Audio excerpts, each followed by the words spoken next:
Well, since just had a loss, my Raiders I'm talking about, was it 34-18 against the Broncos? Disappointing. So we're done with that. My Aces are now out of the playoffs. Back-to-back losses. It's time to enjoy some content here. So I'm going to react to something that I wanted to look at for a minute. First off, shout out. In 2013. Wait. Shout out to CZ's World. I reacted to his video a while ago. What was it about? I'm sorry. I don't remember right now. I'll look it up later. Like I said, been two disappointments right now.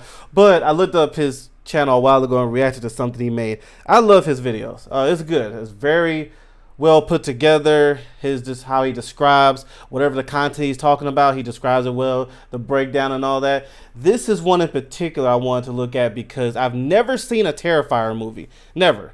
Heard great things about it. Know some of the history behind it, like in production wise.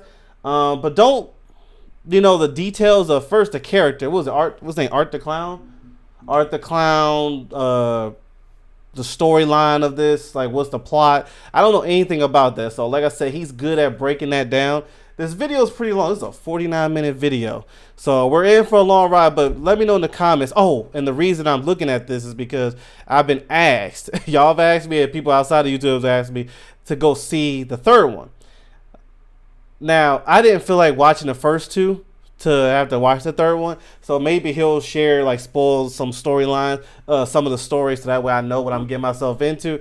But also, here's the thing: as much as I love horror movies, I'm not the best with gore, like the graphics of the kills, like the bodies and like practical effects. I'm not the best when it comes to the gruesomeness of it. And I heard this is one of the most gruesome franchises ever in horror. So that's what I've been told. So I've always been on the fence. I'm like, oh, and then I heard in Terrifier 3 when they had an early showing that 9 people walked out of the movie because of how gruesome the beginning of the movie was. So already at the beginning. So I was already on the fence, but people say, look, give it one shot. And if it's not your thing, it's not your thing, but you might like it. This is, it's original. Somebody put it up there as a lot of people put it up there where he's now in the books with Michael Myers and Jason Voorhees, Freddy Krueger. Let me know if that's how y'all feel. But yeah, so a lot of hype is going into this next one, which is Terrifier 3, coming out October 11th, I believe. So I'll watch this to get more of understanding what I'm getting myself into, and more than likely I'll go see it. Let me know in the comments if you're feeling Terrorizer as well. But let's go ahead and get into this. Like I said, it's a long video. Let me give his like now. Make sure you go check him out. I'll put the original video in the description below. But I'm gonna turn this off. So yeah, this is gonna be a long one, but we're here. All right, shout out to him. Let's get right into this. Let's learn about Art the Clown. One Halloween night in 2013, a babysitter and the kids she's watching return home from trick-or-treating and discover a mysterious VHS tape mixed in with their Halloween candy. The VHS tape contains 3 different short films with one common element. Each of them features a character that goes by Art the Clown. The first short is called The Ninth Circle, and the first time we see Art the Clown, he's creepily smiling at the camera in a montage where he's just one creepy clown amongst many demons, shadowy figures, and whatever this is. The first time we see Art in action, he appears seemingly out of nowhere to harass a young woman waiting for her train in Realmsville Station. The woman ignores Art, but as we will come to learn, Art the Clown isn't someone who can be easily ignored. He literally carries a bag of tricks around with him to get people's attention. After politely asking him to stop, she decides to ignore him, so he saddles up next to her and hands her a flower, which is crawling with bugs. Her terror makes Art laugh hysterically, but also silently. Then, as she tries to run away, Art injects her with a sedative and takes her prisoner. The horn honking, the silent laughter, and the involuntary injections will remain some of Art's signature moves throughout his You can see the production of the first one compared to that third. Compared to the third one, I did see the trailer of Terrifier 3, and the production on that one compared to this one, you can tell they've done very well for themselves.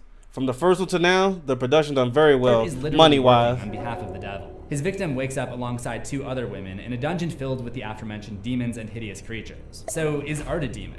It would seem so here, but later on, there are also indications that he might be a disturbed human gifted with some supernatural abilities. He feels pain, and he does die, albeit temporarily. The VHS tape that appears in Little Timmy's Trick-or-Treating Hall is an anthology, which means that 3 separate, semi-amateur filmmakers made short films that incorporated Art the Clown. If this is true, then he must be something of an urban legend in this world. He's a known entity, or a myth that people know about. So then who or what is Art the Clown? How can I analyze the history of a character who is left intentionally obtuse? We don't know where he comes from or what he's motivated by because he never speaks. He's just a horrendously violent, sometimes goofy clown who hides behind his face paint. Even he does not seem entirely sure what he's capable of. Lucky for me, I've analyzed a horror villain just like this before. Art isn't the first brutally violent, mysterious, and mute serial killer with an obscured face. That would be the original slasher, Michael Myers.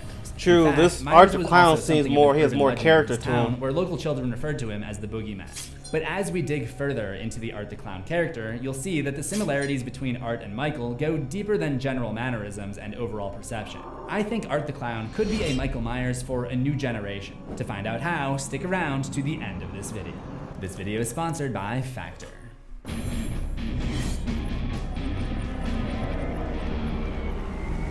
Welcome to Horror History, where you'll find fun little surprises in every bite. Today we are discussing Art the Clown from the Terrifier franchise. Art the Clown has evolved quite a bit over the years. Damien Leone, the creator of Art the Clown and the director of the Terrifier movies, came with the idea for Damien Leota, I think that's how you say his name. Shout out to you for your success in this. To go from what Terrorizer was, like I said, I do know a little bit. I know how small the studio started with Art the Clown, and to see his rise to fandom with this character is very, shout out to you. I don't know much about what else you've done, but this story alone, just how you've come from small to big, I know it's not easy, so shout out to you. Art started with a creepy scene that he envisioned between a woman and a clown on a crowded bus. In this imagined scene, the rest of the passengers gradually exit the bus, leaving the clown alone to terrorize the woman. This idea evolved into the scene in the train station that we just talked about from The Ninth Circle. The Ninth Circle is not only the first short film featured in All Hallows Eve, it's also the first short film that Damien Leone made that featured Art the Clown back in 2008. Leone described his approach. I threw in everything. Clowns, witches, demons, monsters, everything up against the wall, hoping something would stick. Art the Clown certainly stuck, but if we want to understand what made him stand out, we should understand his inception. Leone has stated in interviews that he was very aware of Pennywise when he created Art the Clown. Yeah. Leone knew he couldn't top Stephen King at Pennywise's particular brand of creepy clown, so he created Art to be the polar opposite. Pennywise That's what I heard. That's what one of the things I heard was some people, the ones who didn't like it, some of them said that it's too relatable to Pennywise.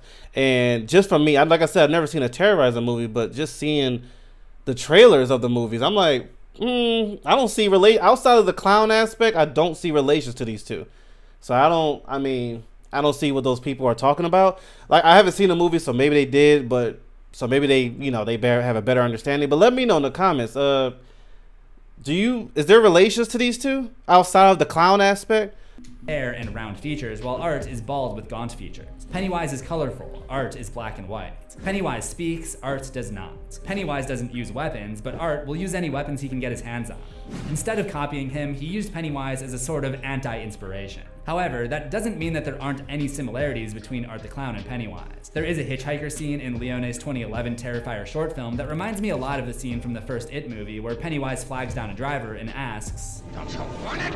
And there's even one scene where Art's eyes glow white, very reminiscent of Pennywise's deadlights. Whether intentional or not, there certainly is some crossover between these evil clowns. As far as appearances are concerned, Leone claims that Art the Clown's look was also partially inspired by a clown that appeared in his favorite TV show, The Twilight Zone, in an episode called 5 Characters in Search of an Exit. This clown doesn't chop anyone's limbs off, but he definitely looks somewhat similar. I was about to say, he looks like him. Thankfully, Leone stopped short of giving Art a flower pot for a hat, but he does later try on these very stylish sunglasses. Audiences wanted more Art the Clown after The Ninth Circle, so Leone put him at the center of his 2011 short film, Terrifier. Leone put the short on YouTube, where it got noticed by producer Jesse Badgett, who convinced Leone to put the Ninth Circle and the Terrifier shorts together with one other short in a horror anthology that eventually became All Hallows Eve. Art the Clown is the glue that holds All Hallows Eve So together. there was a lot of other projects going along before the first Terrifier even came out. Makeup helped the film stand out and garner demand for the feature-length Terrifier in 2016. This was one story, and it was Art's story from top to bottom, or I guess more appropriately, from bottom to top. If you've seen the movie, you know what I mean.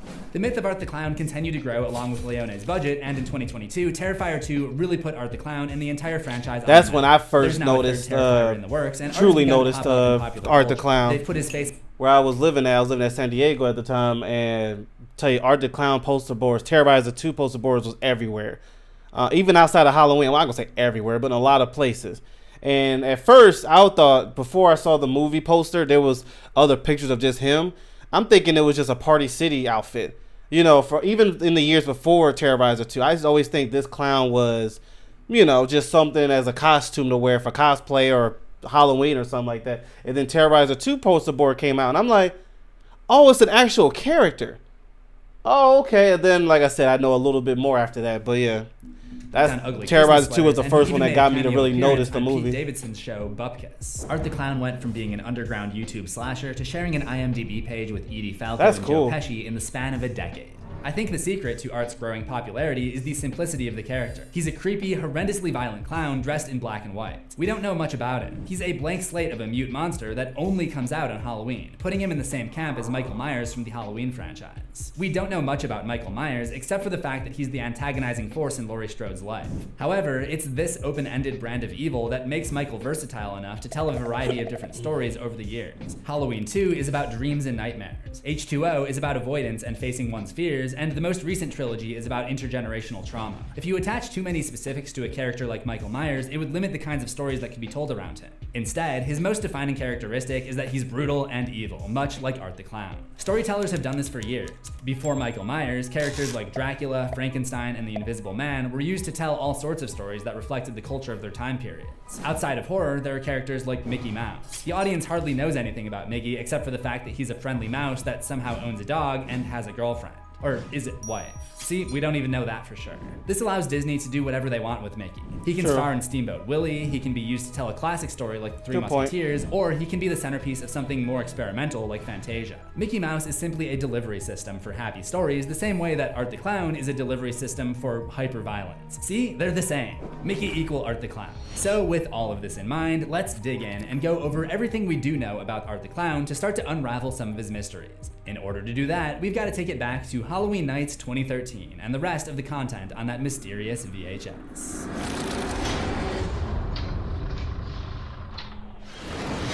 Art the Clown appears in all three of the short films on the VHS tape, and he slowly makes his appearance known in the home of the two kids, Tia and Timmy, much to the horror of their babysitter, Sarah. We've already covered most of what Art does to the woman on the train platform in the Ninth Circle, but there are a few more things that I want to point out. First, in this short, Art looks a little different. We can actually see the skin of his neck between his mask and his costume. This could be a minor thing or an oversight, but it does make Art initially seem more human. Just a low budget, probably.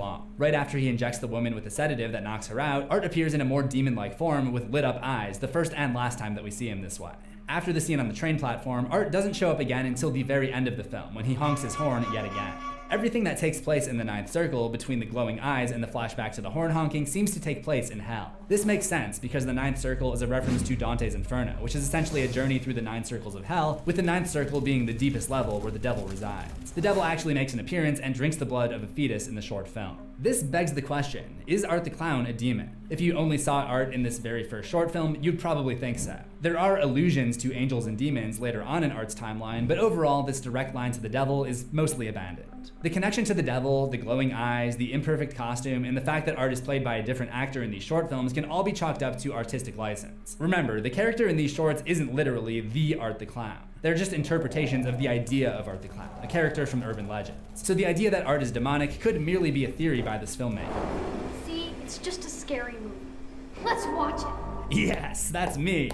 That's me. Also worth noting, Michael Myers was also interpreted to have occult origins in Halloween, The Curse of Michael Myers. The premise of this chapter in the Michael Myers story is that Michael was cursed as an infant by the demonic cult of Thorn, and that's why he must kill his own family. This wasn't a popular storyline, so that aspect was not included in future. Yeah, I wasn't a fan of that one. Art's direct link to the devil is also de-emphasized as his story progresses. He's evil enough without the devil, and as we're about to find out, he's got plenty of paranormal and supernatural abilities of his own.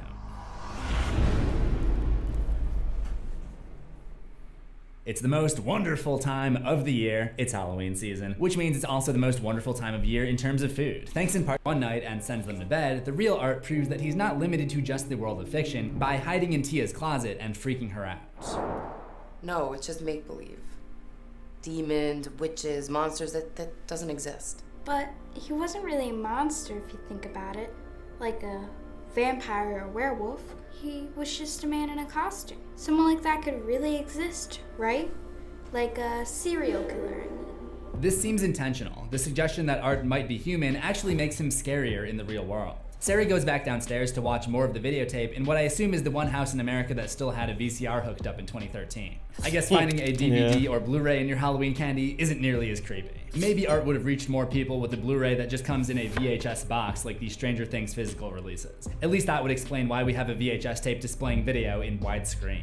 Anyways, the second short on the tape barely features Art the Clown at all. He's very much shoehorned into this story. Basically, at the beginning, a woman mentions her artist husband who painted a terrible face that earned him some attention in the art world. The husband claims that he must have been in some kind of trance when he painted the face because he doesn't remember doing it. Long story short, or rather, short film even shorter, when the painting of the terrible face is revealed at the end, it's Art the Clown doing his signature smiling face. The whole painting feels a little bit forced, but it's worth talking about because it introduces a different kind of supernatural element to Art's character. Can Art the Clown possess people like a demon? Does he possess the minds of artists exclusively? Could this be why he's named Art in the first place? This might seem like a little bit of a stretch, but this isn't the last time that Art will torture the mind of an artist. Back in the real world, Sarah is disturbed by Art's smiling face and turns the movie off. She hears something upstairs and assumes it's the kids, but when she goes to check on them, Timmy claims that they've been in bed the whole time and tells Sarah to stop checking on them every 5 minutes. I heard you creeping around outside the door and turning the handle.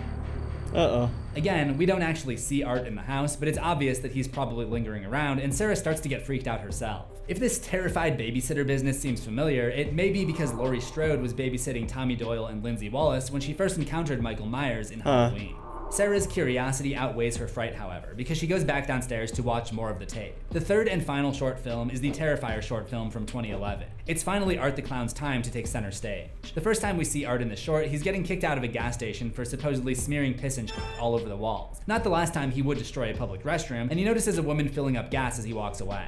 Art looks slightly different here than he did in the Ninth Circle. His neck is no longer visible, his mask is longer and tied down with a collar of sorts, and he's got a more pronounced bump on his nose. Leone said that Art's new look in Terrifier was intended to make him look more zombie-like and a little scarier. He also carries a much larger he actually does look scarier later, like that. Art interrupts an interaction between the gas station attendant and the woman, who we learn is a costume designer.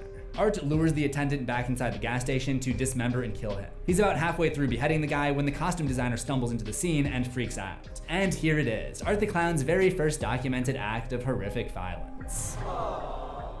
Keeping up with our Michael Myers comparison, let's look back at his first murder as well. It also took place on Halloween, and Michael was wearing a clown costume. Dang, that was perhaps the the most 60s, direct huh? link between the two characters. Forgot The woman how old speeds that away in her was. car and makes a frantic 911 call when she sees Art on the side of the road with a sign that says circus.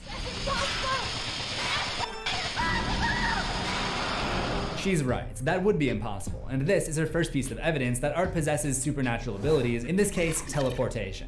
After nearly crashing her car in panic, Art appears again, but apparently his supernatural abilities don't include opening locked car doors.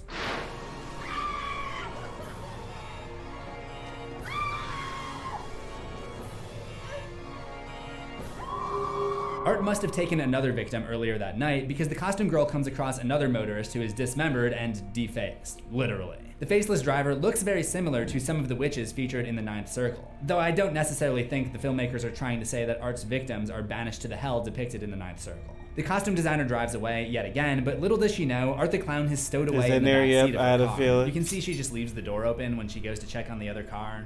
Not the smartest. But one thing is for sure, Art's attempt to suffocate the costume designer by pulling saran wrap around her face is a dumb one. She punctures a hole in the saran wrap and slams on the brakes, sending Art flying headfirst into the dashboard. Art is stunned, giving her time to find a brief refuge in the woods, locking herself in an old barn. We know Art is no match for a locked door, but that doesn't mean he can't find other means of entry.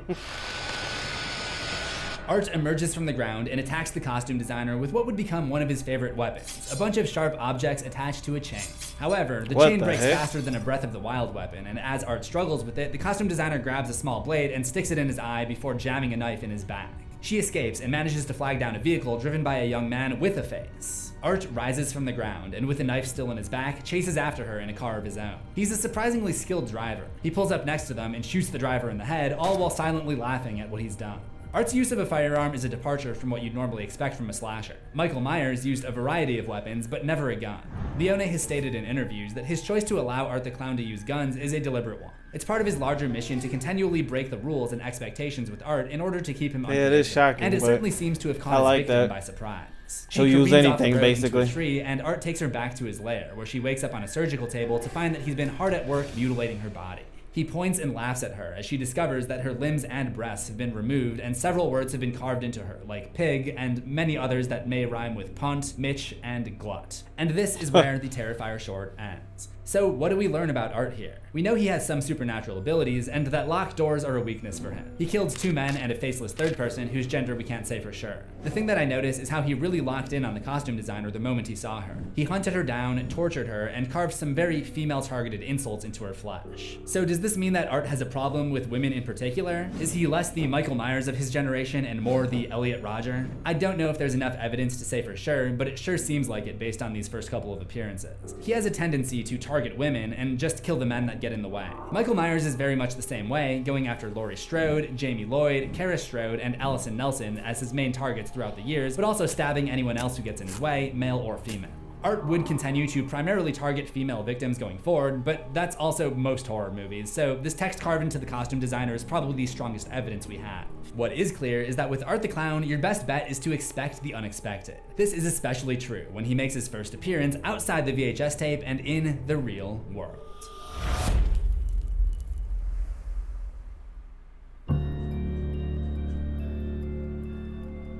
Sarah the babysitter scrambles to turn off the TV, but the remote won't work. Art saws a body and stares directly through the television at Sarah. He's blurring the lines that separate the real world from the world within the videotape, and this is just the beginning. She turns off the TV and answers the phone. The woman on the other end screams for help and yells about a murder at a gas station. It's the costume designer making the exact same 911 call that she made in the movie. The TV suddenly turns back on, and Art the Clown now appears to be literally trapped inside of it. After seemingly trying to break out of the TV screen, she sees the image of the living room that she's standing in with Art sitting behind her. Seemingly to reflect this, he materializes in the real world, but Sarah smashes the tape before he can make contact with her, and he disappears.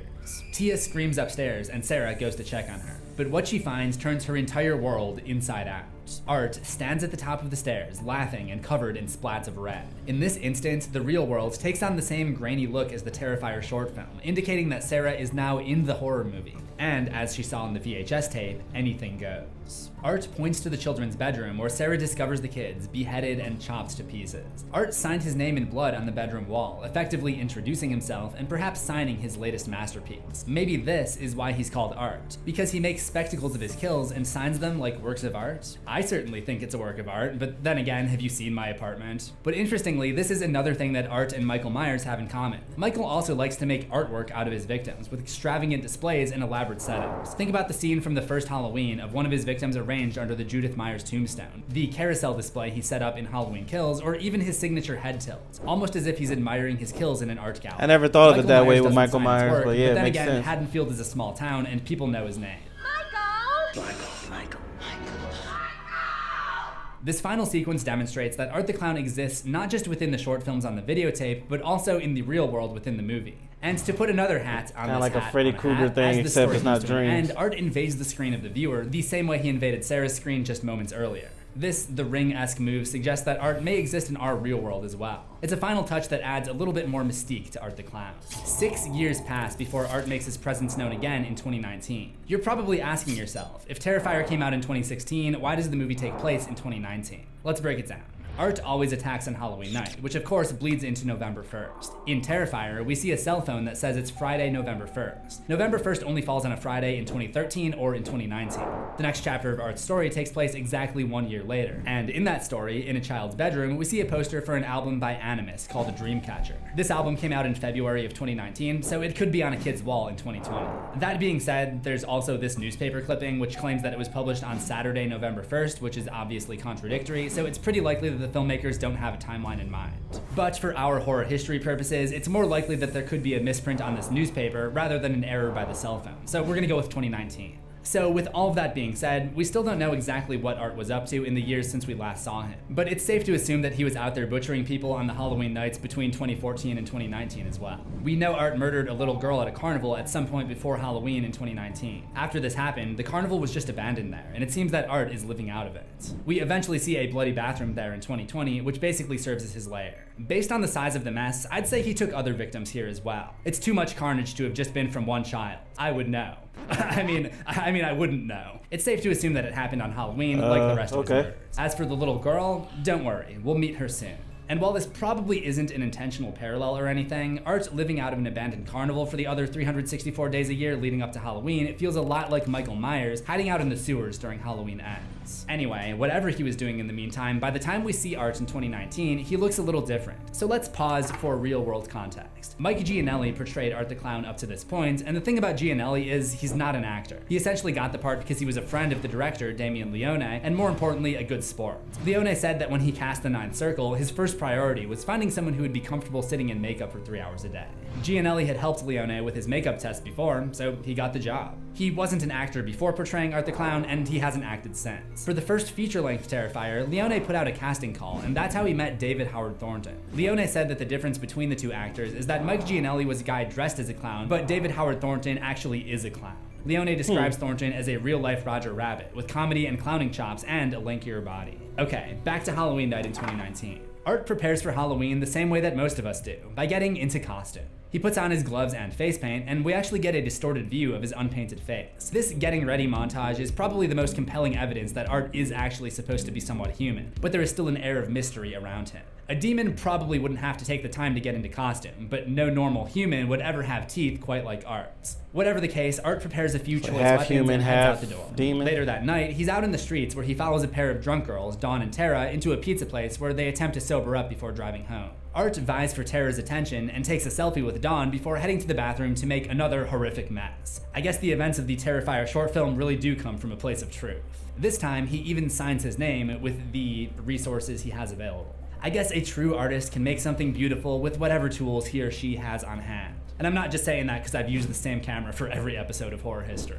Art slashes the tires on the girl's car and heads back to the pizza place where he beheads the restaurant owner and kills the pizza cook, whose last act on Earth, aside from getting stabbed in the face 1,000 times, was cleaning up Art's excrement. Dude didn't exactly go out on top. While waiting for a ride, Tara heads inside of a creepy apartment building to use the bathroom, leaving Dawn to wait in the car alone. A breaking news alert mentions the murders in the pizza restaurant, and the details are especially troubling. The police are on the lookout for a tall, thin man wearing a black and white clown costume and carrying a large garbage bag. But before Dawn can properly process this, Art pops in next to her in the passenger seats. Oh my god, you're never gonna believe what I just heard on the radio.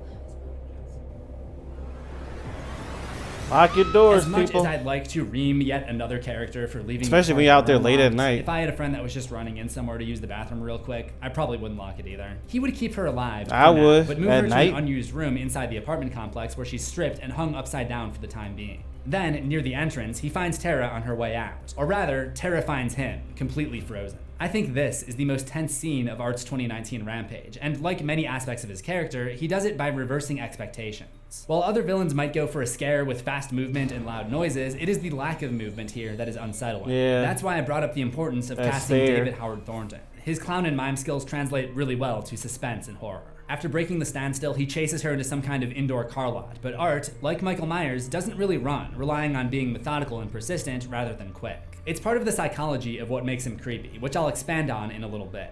He eventually tracks Tara down and slices her ankles, but she manages to stab him in the side and escape just before he can gouge her eyes out. Art searches for her yet again. One interesting thing about Art's stalking is that he seems to be following her scent. That's just a minor specific, but it's one of the many traits that make him a little bit more than human. When he eventually catches up to Tara, he injects her with the sedative before she can get the attention of the exterminator who had let her into the building. Art takes Tara to another area where he ties her up and toys with her, feigning several attacks with an axe, then a saw. He seems to really get off on her fear. Eventually, he backs off, and just for a second, it seems that Art may be showing Tara a little bit of uncharacteristic mercy, but of course, that's not the case. Yep, He I was would saying, soon you know find something about to that she happen. is his literal captive audience, and that the show was only just beginning.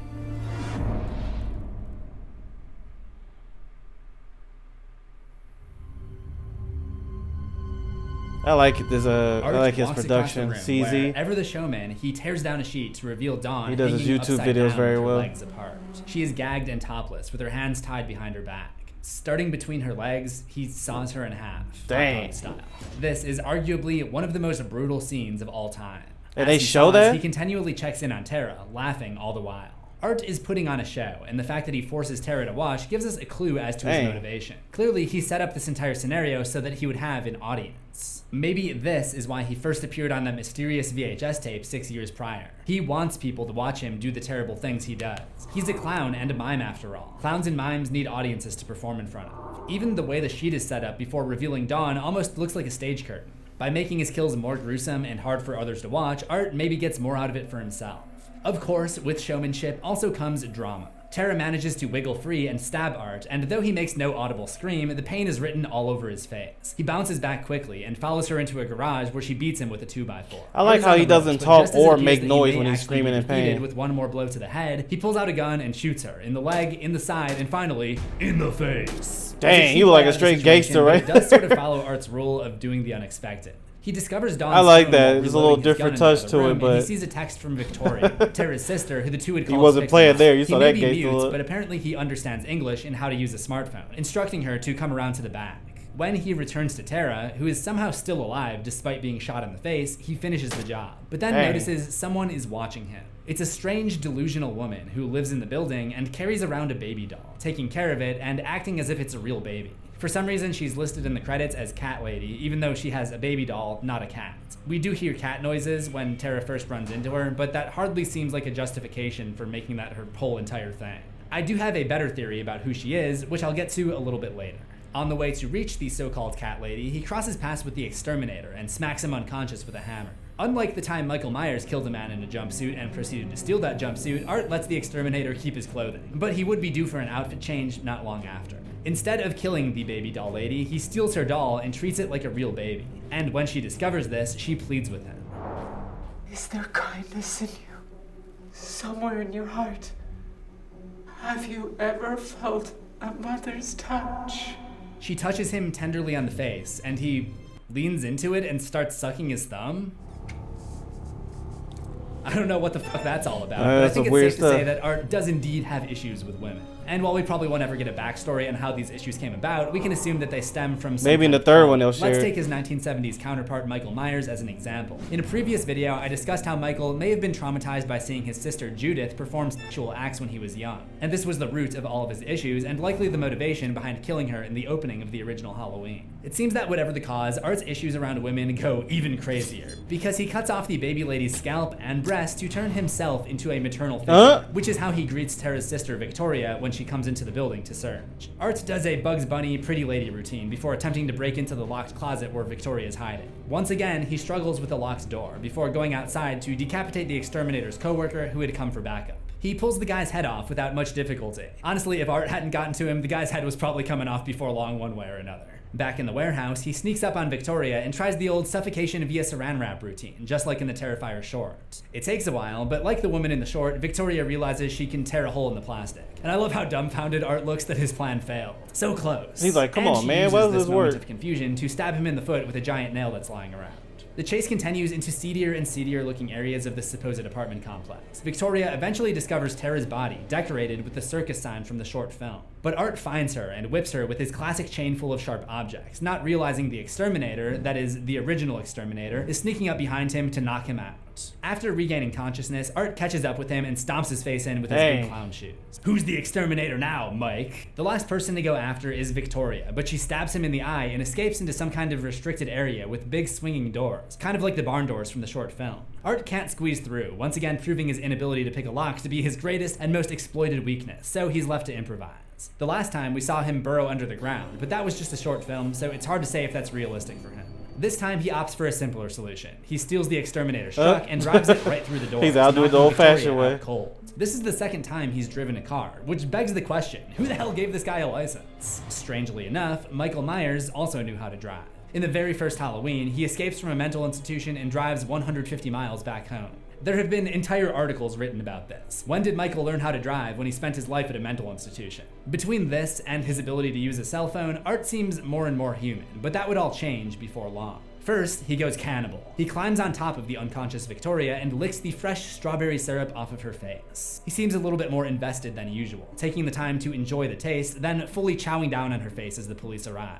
He doesn't really react to the police until they're right on top of him with their guns drawn, and even then, he seems more annoyed than he is afraid of them. A locked cell probably qualifies as a locked door that Art won't be able to get out of, so he opts for the alternative. The last trick up his sleeve, or more accurately, up his sock. He takes out his pistol and shoots himself in the face and dies. Of course, that's not how it ends. Nah, you know he's coming back. For the entirety of his story in Terrifier, which is probably most people's first exposure to Art the Clown, there's nothing to suggest that he's anything more than a psychotic serial killer wearing a clown costume. He can get hurt, but he's resilient and he keeps coming after his victims. Michael Myers is handled the exact same way in Halloween. That is, until the end, when he takes a hail of bullets and somehow still disappears into the Haddonfield night. The final twist is that he's invincible, and this is one of the biggest characteristics that Art shares with him. So instead of jail, he's taken to the coroner's office alongside the exterminator whose head he stomped in. When Art's body bag is opened, he's doing his signature smile, staring up at the coroner with his one remaining eye. The lights in the hospital flicker and electronics go haywire, indicating that there are indeed otherworldly powers at work here. Then he finishes the guy with this.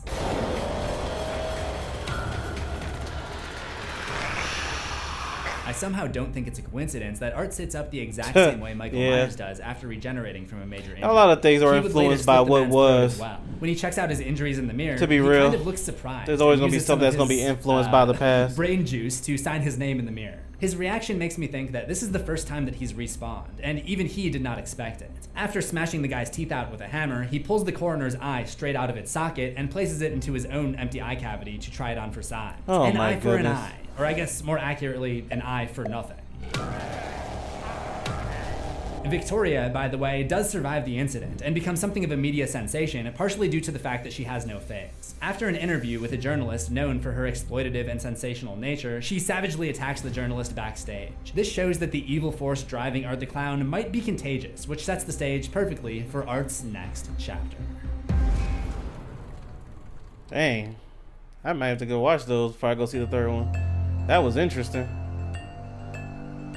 After taking out the coroner early in the morning on November 1st, he scours his supplies and steals some fluoroantimonic acid, aka the strongest, most corrosive acid in the world. It's better to have it and not need it than need it and not have it, you know? I'm sure he'll find a good use. Art evades the police again and heads to the laundromat where he strips naked and washes his outfit. Because when you live in an abandoned carnival attraction, you gotta give up things like in-unit washer and dryer. The power in the laundromat goes off momentarily, and this is where Art meets a new friend. Her makeup, clothes, and teeth look a lot like Art's. In the credits, she's referred to as the Little Pale Girl, but based on this newspaper headline, her real name seems to be Emily that's Crane, the girl he killed? the same little girl I mentioned before, who Art kidnapped and murdered at the carnival sometime prior to 2019. Huh. Now this might be a coincidence, but do you remember the cat lady with the baby doll from earlier? Well, guess what that baby doll's name was? This is my daughter, Emily. Say hello to the pretty young lady. So if this isn't a coincidence, then the cat lady, who should be called the baby doll lady, is the mother of Emily Crane, aka the Pale Little Girl. Art really did a number on that family. Either way, we know that the Pale Little Girl now mostly exists inside of Art's head, because when another man in the laundromat notices the bizarre scene, he sees only Art playing patty cake by himself. The onlooker doesn't even get to tell anyone about this strange scene before Art puts a broom through his head and finishes his laundry. He does a remarkable job with his laundry, by the way, and then disappears for the next year. Over the course of that year, the legend of Art the Clown grew bigger than ever before. The events of 2019 are known as the Miles County Massacre, and the internet is abuzz with speculation about Art and what he's all about. There are even photos and sketches of him floating around online. We don't know exactly what Art himself was doing this time, but we do know that he's been plaguing the mind of at least one person. The father of the Shaw family, whose teenage daughter, You know what Sienna, I'm thinking, seeing this? And he'll fit perfectly. He should be a Mortal Kombat guest character. Art the Clown would be perfect. Imagine him and Pennywise in it together. They both have, they're clowns, but they have different abilities. That would be good. Like Ghostface is on his way. You know, Ghostface is coming to Mortal Kombat, but Art the Clown is literally made for Mortal Kombat with Pennywise, and the trailer would be cool. You have them look at each other in face. You know how Mortal Kombat the old ways when they look at each other and it's one versus another. They should have something like that with Art the Clown and Pennywise. That would be sick. Being Just Art's something that main crossed my target the mind. next Halloween. Sienna's dad had a brain tumor that kept growing. It drove him to psychosis, and in his madness, he feverishly drew portraits of Art and his victims, then eventually went mad and killed himself by driving into a transformer.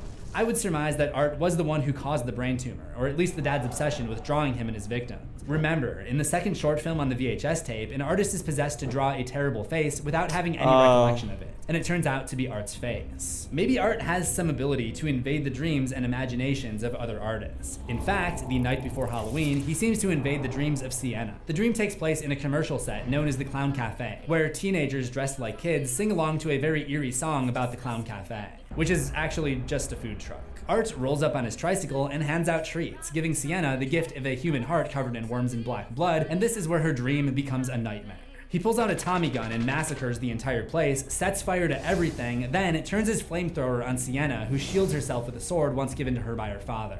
When she wakes up, her bedroom is on fire, along with the homemade angel costume that she was going to wear for Halloween. It's interesting that Sienna is a cosplayer, not only because this is another type of artist, but the woman from the Terrifier short film was also known to be a costume designer. It seems that Art's supernatural abilities have been taken up a notch after his revival. We knew that he was evil and brutal like Michael Myers before, but now he's waking up in body bags like Mark Hoffman and invading dreams like Freddy Krueger. Not only that, but the fire Art started in Sienna's dream somehow became real in her bedroom. He's just really like influenced by a lot of characters from the point a lot of is, horror Art characters is more from back in the powerful day. now than ever before. It's unclear why Art is going after Sienna specifically, but there is Freddy a lot Krueger of is my good versus favorite. evil symbolism I hope going on they between Sienna remake and that Art. and Sienna do it well. designed her own angel costume, and Art kills people and lights them on fire, kind of tying back into the hell symbolism last seen in the Ninth Circle. Sienna's dad also drew some not-so-subtle images of a woman in angel wings beheading a demon that looks a lot like Art the Clown. Whatever this actually means, it's clearly some kind of prophecy that Art seems to be taking seriously. That morning, Art affixes some sharp things to blunt objects in preparation for his Halloween festivities, while the pale little girl watches Victoria's interview about the Miles County massacre on TV.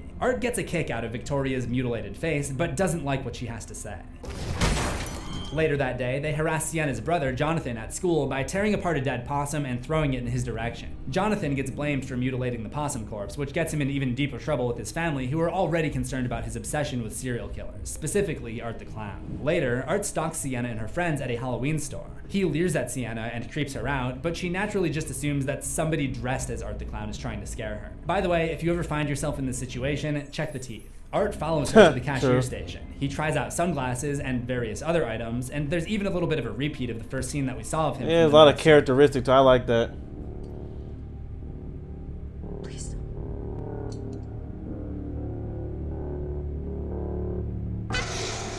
He's scolded by the employee and doesn't take kindly to that. After locking them in the store, he acts like he's gonna buy the horn and instead smashes the cashier's face with a bottle, rips out his eye, and beheads him. He even poses with the cashier's head to have a little fun with some passerby. Wow. Oh, Look at that, Mom. yeah, that's wonderful, honey. Yes, me, that's me. Once again, this scene is demonstrating Art's desire to have an audience. Next, Art shows up to trick-or-treat at Allie's house. This is Sienna's friend, who he ran into briefly at the Halloween store. He doesn't like being told that he's too old to trick-or-treat, and who would, but when Allie notices the real, seemingly used weapons in his bag, she goes inside and wisely locks her door. As usual, Art finds another way, this time smashing the glass door in the back and making himself at home. Allie freezes upon seeing him, but when he spots her, he decides it's time for a little makeover. Oh boy.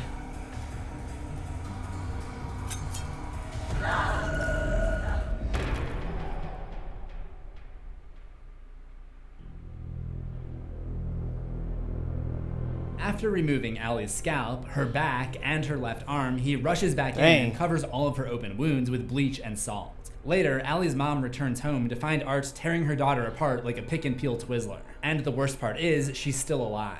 We know that Art always loves an audience, and that's no different here. He literally slaps his knee and laughs in delight at her horror.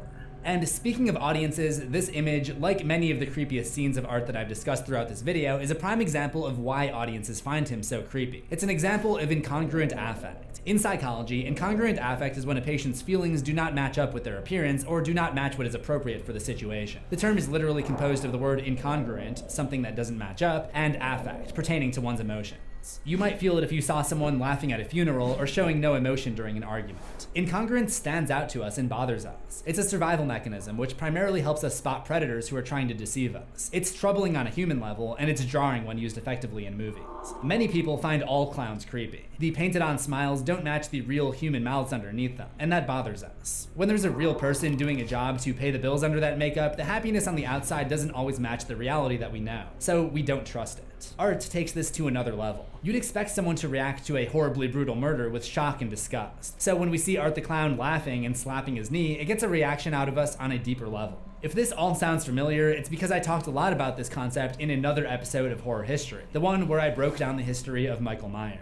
In Myers' case, the blank expression seen on his mask makes him look stone cold. Yeah. And doesn't mesh when combined with the horrible crimes that he's often seen committing. He seems clinical or almost indifferent to the horror he creates. Art the Clown isn't just indifferent to his insane crimes, he delights in them. The whole thing is just amplified by his perfectly placed little hands. It's disturbing to the viewer on a visceral psychological level, which is very effective if, say, you're creating a villain to carry a horror franchise. That's not the last we see out of Allie's mom. Later that night, Art serves trick-or-treaters candy out of her head. It's interesting that Art doesn't kill these trick-or-treaters or everyone he encounters. He sometimes even goofs around with kids. Michael Myers also spared the lives of some kids that he encountered at the school in Halloween. So, do Michael Myers and Art both have a soft spot for kids? Well, Art... Well, not really. Okay, I was about to say earlier. Tia back in 2013, yeah. And it wouldn't be long before Sienna's little brother Jonathan found himself under attack. He started by vandalizing the Shaw family's car, which is pretty light stuff by Art's standards. It seems like Art wanted Jonathan to be blamed for this, so he used believable materials that a teenager would use, instead of his usual bodily waste products. Sure enough, Jonathan takes the blame while Art waits inside the car while the mom cleans it. When she finally notices him, Art pulls out a tiny shotgun and blasts her head clean off. When Jonathan returns home, he finds his mother sitting at the dining room table without a face, and Art does another Bugs Bunny-esque housewife routine. Art brutalizes the mom a little more in front of Jonathan before chasing him with a syringe. Jonathan runs into Sienna's room to retrieve the mysterious sword that she got from her dad, but Art catches him and puts him under. With the boy and the sword in tow, Art returns to the base camp at the carnival. Meanwhile, Sienna is off at a Halloween party, and it seems like Art is able to invade her mind the same way that he invaded her father's. The pale little girl appears to her on the dance floor, which freaks her out, causing her to leave the party with her friend Brooke and Brooke's boyfriend. This is part 1 of Art's plan to lure Sienna to him. Part 2 involves stealing Jonathan's phone and mimicking his voice. The two of them act like teenagers making a prank phone call, and they convince Sienna that her brother's in trouble at the abandoned carnival, instructing her to meet at the Terrifier, a walk-through attraction decorated with imagery of clowns and demons, including one black-skinned entity that kind of bears a resemblance to Art. So, which came first, Art the Clown or the Terrifier attraction? I think the answer lies in the past. The attraction was probably inspired by the same urban legend that inspired the short films found on that mysterious VHS tape. Either way, this quest keeps Sienna busy, so in the meantime, Art attacks Brooke and her boyfriend who are waiting in the car. Brooke manages to kick him in the head and escape, but Art isn't far behind, calmly walking after her as always. She comes across his lair, another bathroom that Art has absolutely decimated with his signature, "Art was here," on the wall. As she begs for her life, Art holds his weapon high in one hand, but in the other, he's got the jar of acid that he stole from the coroner's office. See? I knew he'd find a use for it. He throws the acid on Brooke and bashes her ruthlessly, which culminates with Art removing Brooke's beating heart and eating it. This is the second example of Art eating his victims, and if I had to guess, it's less about nutrition and more about being as disturbing as possible. Or maybe he just listened to too many Lady Gaga lyrics. You amaze me. Art waits in the bathroom for Sienna, who runs in looking for Brooke, and upon finding her, becomes Art's newest audience member. Art is finally ready to square off with Sienna when Jonathan joins the party and distracts him, so Sienna takes advantage of this and plunges a nail-ridden 2x4 into the side of his leg. This is Art the Clown's episode of Horror History, but this sibling relationship is really the heart of this particular story. Art is just the guy who hates Sienna for some intentionally vague reason, possibly having to do with good versus evil and her father's drawings. But this story is about family, dealing with loss, and working together as siblings. Like I suggested early on, we're already starting to see Art being used as a generic vehicle to tell different types of stories. Leone has said in interviews that Terrifier 2 was his first real attempt to tell a meaningful story around Art the Clown. This isn't just a sign that he's maturing as a filmmaker, it's proof of concept that Art has what it takes to carry a franchise and be a lasting horror icon like Michael Myers. The chase and fight with Sienna and People have Jonathan said that he's deeper up there into the with them, Terrifier Freddy font, where they Krueger, see all Jason. sorts of demonic imagery. Art eventually sneaks up on Jonathan by posing as one of the animatronics and goes to town with his makeshift chain mace. When Sienna hears the commotion, she tries to fight back, but eventually just crawls on top of her brother to shield him. The not-so-subtle angel versus demon imagery hits a fever pitch here. This is all going on, by the way, in the church scene in the walkthrough attraction. But the power dynamics shift when Sienna catches one of his attacks and turns his chain back against him. Art appears to be finished when Sienna stabs him through the forehead with a fence post, but everyone knows that's not enough to kill Art at this point. Art pounces on Sienna from behind and chokes her out. He almost finishes her when Jonathan steals his gun from his ankle holster and shoots him with it. Reality gets blurred here as both Art and Sienna fight to regain consciousness. The pale little girl takes the form of Sienna's mother and tries to comfort her. I was about to say, wait, isn't she dead? It soon dead? becomes clear that this is just another form of hallucinogenic manipulation, as she had seen in her dream and at the Halloween party. Sienna! Get away from her! That's not Mommy! Control slips away from Sienna when Art chokes her and throws her into a pit. As he looks down on her, her landing position resembles that of a fallen angel, and the area lights up red like the fires of hell. The archetypal roles have now been reversed. Within this pit, there is yet another pit, kind of like in Dante's Inferno, where there are multiple circles of hell. There are horns honking and voices wailing from inside the pit, a little reminiscent of the hell we saw in the Ninth Circle. He tosses her into the second pit, which sends Sienna back into the world of the Clown Cafe, where she drowns in a dunk tank of sorts, while the zombie kids sing the distorted Clown Cafe theme song. Art tries and fails to wake Jonathan up, then just decides to feast on the child's legs. But his meal is rudely interrupted when Sienna, rejuvenated by her love for her brother, returns from the realm of the Clown Cafe and stabs Art with her father's sword. Once again, Art is on his heels, and he's the one trying to escape. He looks up at Sienna, standing over him with a knowing look in his eye. Sienna's dad drew pictures of Art being beheaded by an angel, and finally, Art recognizes that this moment has arrived. In fact, I feel like he almost offers his neck up to her right here as he flashes one last signature smile before getting his head hacked off. After learning of his invincibility the previous year, he's not too worried about his mortality. Art's lifeless head lays on the ground for a little bit until the pale girl comes by and picks it up. She cradles it like a baby, flashes her own demon eyes at Sienna and Jonathan, and takes Art's head away. This may suggest that she's actually more than a piece of Art's imagination, but my guess is that this will be something answered in a future installment. Back at the psychiatric hospital, Art's only surviving girl from the first Miles County massacre, Victoria, is in the middle of some kind of episode, and a nurse comments that she's been humming the theme song from the Clown Cafe all day. She scrawls some disturbing messages all over the walls, using a lot of the same words that were carved into the costume designer way back in the Terrifier short. And lastly, she writes the words Vicky plus Art, with a heart around them, before going into labor, which involves her pulling her own guts out of her stomach. When it's all said and done, she sits on the floor of the cell, holding the smiling, severed head of Art the Clown like a newborn baby. It's one of about 1,000 examples of what you've probably noticed is the main focus so far when it comes to Art the Clown, the gore. In fact, a lot more attention seems to go into making Art as ruthless and blood-soaked as possible, rather than making his story compelling or even making his lore make any sense. The Terrifier films almost feel like they're made to be kill-counted, which doesn't exactly make them easy to analyze for something like horror history. As you probably noticed, I had to do a lot of work to try to make any coherent sense of this character, because thematic consistency and logic will always be thrown out in favor of a really cool kill. Hopefully the legwork put into this episode helped you appreciate Art in a new light then. I obviously like a good story, so I haven't been that crazy about the Terrifier movies to this point, but there's something that I like about Art, maybe not as a character, but as an icon. You can't argue with the fact that these movies have found an audience, and that's hard to do. Yeah. Leone may have stumbled into something more, and the idea of using Art as the main draw in a better thought out story at some point is still pretty exciting. It is actually his simplicity that makes him so versatile. The same was once true for Michael Myers. John Carpenter purposely didn't do much to flesh out this character for his audience in the 1970s. He referred to Myers simply as the Shape in the original script. Honestly, though, the mystery is what makes them all so good as well. But Michael Myers doesn't need to not know much about the character. We don't need to know anything about him except that he's the embodiment of evil and that he hunts Laurie Strode and the people she cares about. Like Art the Clown, Myers doesn't use words to express himself because he doesn't need them. If Michael Myers explained that he was jealous of the attention that Laurie got from their parents as a baby or something, we'd know that he was just some lame guy driven by hurt feelings. Yeah. Instead, Carpenter let moviegoers ponder these questions on their own. Make you figure it out for yourself. Make up something. Evil? Is he human or is he something more? The fact that we don't have answers for these questions is actually what made the character endure. Art the Clown's scare factor operates the exact same way. We don't know what forces are at work to make him invincible or if it's even possible to kill him. I kind of want to know what would happen if the people of Miles County tossed him into an industrial shredder. We still don't know his motivations, outside of seeming to have a prejudice for women, or why he delights in being so vile. Since we don't know anything about him, he could potentially pop up anywhere and target anyone. Most importantly, he could be placed at the center of any kind of story, as long as that story takes place on Halloween. The original movie, All Hallows Eve, is even named after the holiday, just like Michael's debut 35 years before. For these reasons, Art the Clown really could be the Michael Myers for a brand new generation. With a third Terrifier on the horizon, this would be a perfect time to check out my horror history episodes on Michael Myers. Alright, that was a long video, but very informative. I appreciate you, homie. You did a great job. Sorry, hold up. I almost moved my microphone like I wasn't talking.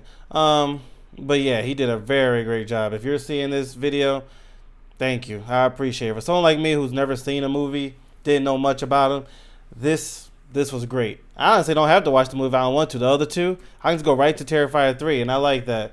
So shout out to him. Wait, I did like the video, right? Yes, I did. Make sure you go support him, especially if you like horror. Just in general, he you could tell he put a lot of work in. It reminds me of Carlos Dojo. Sorry if I said that name wrong. Carlos or Carthus. Sorry, hold on. I'm gonna say the name right just so you can look it up. All right, it was Carthus Dojo. Just like him with the Dragon Ball Z content, these two do very well with their content. With breaking everything down and the editing, all that stuff. So make sure you go support them. But thank y'all so much for tuning in. I will go see it. Terrorizer 3. I think it's October 11th, I believe. So I gotta look it up again. But let me know in the comments how you feel about this franchise. And yeah, I'll see you later. Have a good night.